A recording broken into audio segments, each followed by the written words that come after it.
provided by Thomas Allgeier and Frennis, based on the most relevant posts on LinkedIn about B2B Marketing Awards. Frennis is a B2B market research company working with enterprises to optimize their campaigns with account and executive insights far beyond AI. So today, we're doing a really crucial deep dive. We've gone through all the lessons, all the strategies from the latest B2B Marketing Awards to pull out what really works. Our mission here is to understand not just who won, but, why they won, what made their campaigns so successful commercially and so creative. And what's so fascinating right out of the gate, and this came up a lot, especially in Joel Harrison's analysis, is that even in this AI-obsessed era we're in, creativity just completely ruled. It really did. It was a big differentiator. It's like the winners just refused to let B2B marketing become this sterile, commoditized thing. They proved you have to balance that creative boldness with, clear, measurable impact. Absolutely. The awards are basically a real-time benchmark for the whole industry, moving way past vanity metrics and into what actually works commercially. Okay, so let's start right there with that new criteria for success. What were the core measurable things that the strongest entries all shared this year? Well, the focus was just squarely on the commercial engine. Brianna McCrory, who was a judge, she put it perfectly. The winning campaigns were all about outcomes generating revenue, improving retention, and this is critical, pipeline quality. Not just quantity. Exactly. They weren't chasing every shiny new tactic. It was about relentless consistency and just modernizing the fundamentals, things like SEO and geographic optimization. So smart, localized targeting. Right. And always maintaining that crucial human element. B2B is still a people's game, even when it's powered by all this data. That focus on fundamentals is so refreshing, but there was also a really profound cultural shift happening, wasn't there? Joel Harrison pointed out that women-led agencies seem to be picking up most of the gold trophy. Oh, that was a huge observation. Yeah, he said that's a massive change from the early 2000s when B2B leadership was, and I'm quoting him here, a total dude fest. It really speaks volumes about how the sector is maturing. And you see that mindset change in the big brands, too. Marko Jovanovic highlighted Ericsson's success. They consciously shifted from dry technical storytelling, just talking about network specs, right, to commercial storytelling. They focused on the actual customer experience, the revenue possibilities of 5G. Proving the value in a different way was the real win. That dare to be different attitude is a clear theme. Okay, so if that's the strategy, how did it translate into execution? We saw some huge firms just dominate, but then also these challenger brands that totally broke through. Capgemini was a massive standout. They took home 3 golds and a silver. That level of success across categories, that takes absolute alignment. I have to wonder, though, is that just a massive budget at play? Throwing money at different channels? How does a smaller team even try to replicate that? That's a fair question. But their success was really driven by integrated ideas, not just cash. Magda Bolska pointed out their Winside IQ campaign, which used their AC-37 sailing sponsorship. It was a perfect example of innovation meeting storytelling. So they used a big, high-energy event to show off their tech in real time. Exactly. And it won gold for best use of live events and silver for best brand initiative. But it wasn't just about the big splash.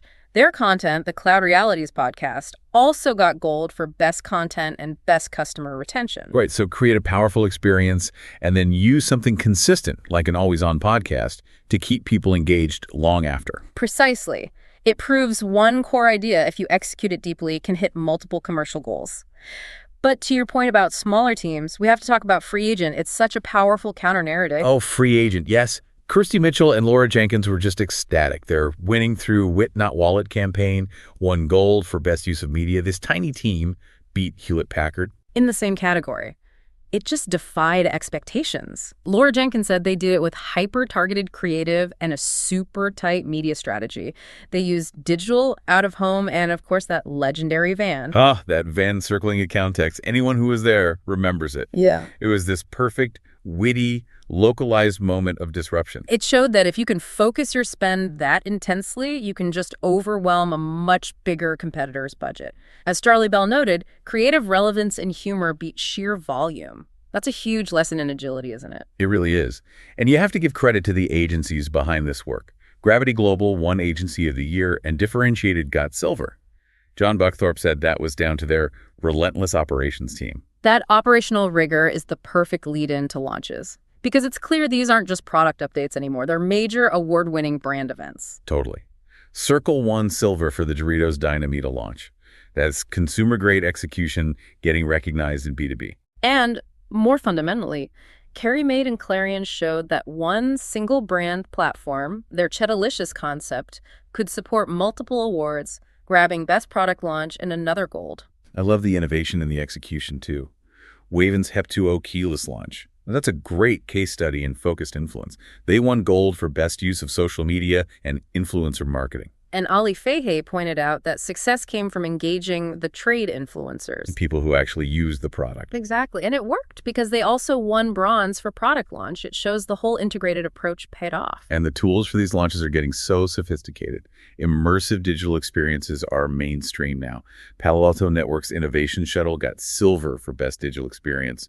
Marcel DeHaan called it a bonkers idea that worked. And you had the NBS Flight 2025 brand VR experience winning 2 trophies. So VR and interactive programs are now a core expectation for big B2B launches. Which sets a really high bar. And that level of integration brings us right to our next theme: channel, ecosystem, and budget brilliance. Because a sophisticated launch demands deep partner collaboration. It absolutely does, and we saw that recognized. Together, AV, and ServiceNow all got awards for Best Channel Marketing Initiative.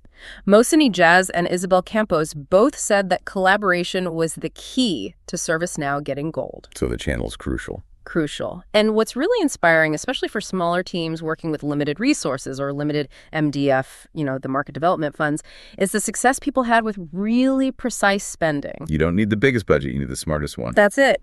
Ice Blue Sky turned a limited budget into gold for Best Limited Budget Campaign and a bronze for Best Channel Partner Initiative. And Francesca Beto also won gold in that limited budget category with Concha UK. It just proves that a small budget doesn't mean small results. You just have to be smarter. And it's not just agencies. Internal teams are getting recognized, too. Bridewell's marketing org won bronze for Marketing Team of the Year. That shows real in-house strength. Which leads us right into our next theme: content, digital experience, and of course the now fully integrated role of AI. Right. We already mentioned Capgemini's Cloud Realities podcast.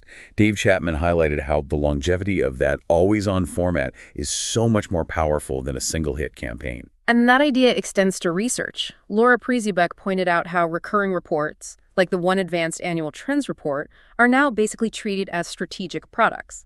They build trust and get their own awards. But the AI integration is what everyone's watching.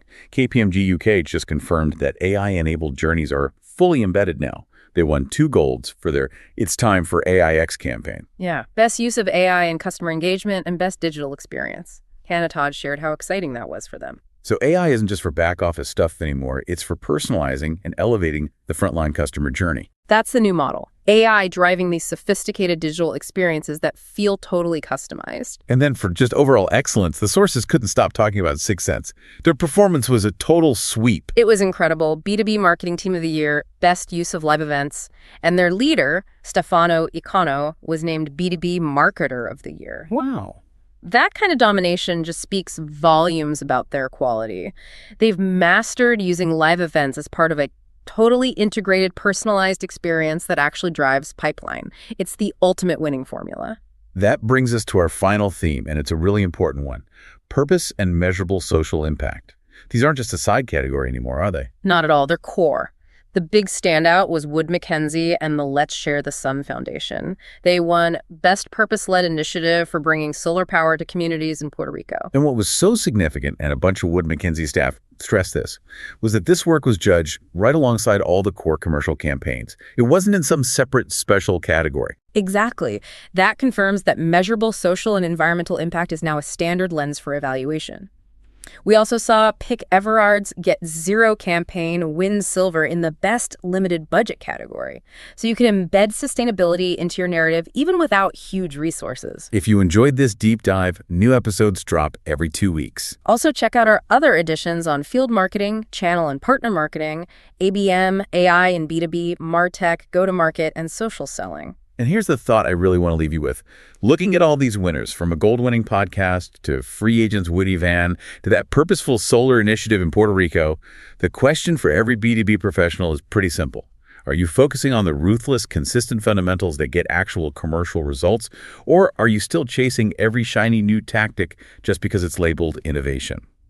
Thanks for joining us for this deep dive. Subscribe so you don't miss the next one.